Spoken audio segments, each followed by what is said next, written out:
guys, welcome back to our channel Night Schools and Kitchen Thrills. இன்னைக்கு நம்ம கிச்சன்ல சுவையான கோழி பிரட்டல் எப்படி பண்ணலாம்னு பார்த்துடலாமா? இது பண்றதுக்கு ஒரு கடாய் வச்சுக்கோங்க. கடாய் சூடானோடனே 1 ஸ்பூன் அளவுக்கு மிளகு, 1/2 ஸ்பூன் அளவுக்கு சீரகம், 1/4 ஸ்பூன் அளவுக்கு சோம்பு சேர்த்துட்டு நல்லா ட்ரை ரோஸ்ட் பண்ணி இதை எடுத்துக்கலாம். இதை நல்லா பொறுமையாக ட்ரை ரோஸ்ட் பண்ணி எடுத்துக்கோங்க. எண்ணெய் சேர்க்காம இந்த மாதிரி வறுத்து எடுத்து ஒரு மிக்சி ஜாரில் மாற்றி நல்லா நைஸாக அரைச்சி வச்சுக்கோங்க. திரும்ப அதே கடாய் வச்சுட்டு கோழி பிரட்டலுக்கு தேவையான அளவுக்கு எண்ணெய் சேர்த்துக்கோங்க. எண்ணெய் சேர்த்துட்டு ஸ்பைசஸ் ஆட் பண்ணிக்கலாம். பட்டை, கிராம்பு, ஏலக்காய், கல்பாசி சேர்த்துட்டு 1 வெங்காயம் சேர்த்துருக்கேன். மீடியம் சைஸ் வெங்காயத்தில் 1 வெங்காயத்தை நல்லா பொடி பொடியாக அரிஞ்சு இதை சேர்த்துட்டு நல்லா வதக்கி விட்டுக்கலாம். கண்ணாடி பதம் வந்ததுக்கப்புறமா ஒரு 2 ஸ்பூன் அளவுக்கு ஜிஞ்சர் கார்லிக் பேஸ்ட் ஆட் பண்ணிவிட்டு நல்லா மிக்ஸ் பண்ணி விட்டுக்கோங்க. அந்த ஜிஞ்சர் கார்லிக் பச்சை வாசனை போகணும், அந்த அளவுக்கு நல்லா வதக்கி விட்டுக்கோங்க. நல்லா வதக்கி விட்டதுக்கு அப்புறமா இதில் ஒரே ஒரு தக்காளியை நல்லா பொடி பொடியாக அரிஞ்சு அதையும் நான் சேர்த்துருக்கேன். சேர்த்துட்டு நல்லா நம்ம மிக்ஸ் பண்ணி விட்டுக்கலாம். தக்காளி நல்லா மசிஞ்சு வேகணும். தக்காளி நல்லா மசிஞ்சு வேகிறதுக்காக இந்த டைமில் நான் கோழி பிரட்டலுக்கு தேவையான அளவுக்கு உப்பு சேர்த்துக்கிறேன். உப்பு சேர்த்ததுக்கப்புறமா நல்லா மசிகிற அளவுக்கு நல்லா கிளறி வேக வச்சுக்கலாம். இப்போ பாருங்கள், எண்ணெய்லாம் பிரிஞ்சு தக்காளியும் நல்லா மசிஞ்சு வச்சுருக்கு. இந்த இதில் ஒரு 1/2 ஸ்பூன் அளவுக்கு கரம் மசாலா சேர்த்து நல்லா மிக்ஸ் பண்ணி விட்டுக்கோங்க. மிக்ஸ் பண்ணி எண்ணெய்லாம் பிரிஞ்சு வந்ததுக்கப்புறமா நான் இப்போ இன்றைக்கி ஒரு 1/2 கிலோ அளவுக்கு சிக்கன் எடுத்து வாஷ் பண்ணி வச்சுருக்கேன்.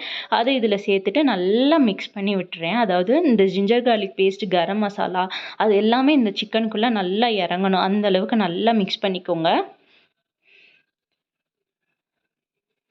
இந்த அளவுக்கு நல்லா மிக்ஸ் பண்ணி விட்டுக்கோங்க. இந்த அளவுக்கு மிக்ஸ் பண்ணதுக்கப்புறமா இதில் 1 ஸ்பூன் அளவுக்கு காஷ்மீரி மிளகாய்த்தூள், 1/2 ஸ்பூன் அளவுக்கு மல்லித்தூள் சேர்த்துட்டு திரும்பியும் நம்ம நல்லா மிக்ஸ் பண்ணி வச்சுக்கலாம். நம்ம இதில் மிளகுத்தூள் சேர்க்க போகிறதுனால இதில் மிளகாய்த்தூள் கம்மியாக சேர்த்துருக்கேன். உங்கள் காரத்துக்கு ஏற்ப நீங்கள் அட்ஜஸ்ட் பண்ணி சேர்த்துக்கோங்க. இப்போ நல்லா இந்த அளவுக்கு மிக்ஸ் ஆகி வந்ததுக்கப்புறமா ஒரு செகண்ட் அப்படியே விட்டுறணும். ரெஸ்ட் விட்டுட்டு இந்த சிக்கன் வேகிறதுக்கு தேவையான அளவுக்கு தண்ணி ஊற்றிட்டு நல்லா வேக வச்சு எடுத்துக்க போகிறோம்.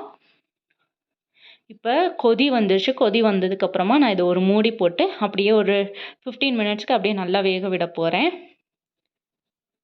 இப்போ மூடி எடுத்துகிட்டு பாருங்கள், நம்ம தண்ணியெல்லாம் நல்லா வற்றி சிக்கனும் நல்லா சாஃப்டாக வெந்திருக்கு. இந்த டைமில் நம்ம அரைச்சி வச்சுருக்க மசால் பவுடர் இருக்குல்ல, அதை எடுத்து ஒரு 1/2 ஸ்பூன் அளவுக்கு நான் போட்டுட்டு நல்லா கிளறி விட்டுக்கோங்க.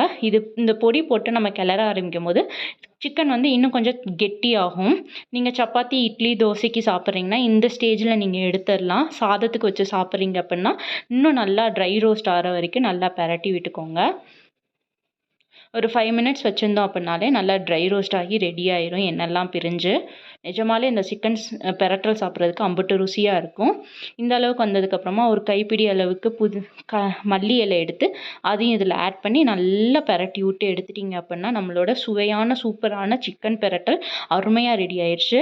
இதை உங்கள் ஃப்ரெண்ட்ஸ் அண்ட் ஃபேமிலிஸ்க்கு ஷேர் பண்ணிவிட்டு எனக்கு இன்றைக்கே செஞ்சு தாங்கன்னு சொல்லி கேளுங்க. அந்த அளவுக்கு இது ருசியாக இருக்கும்.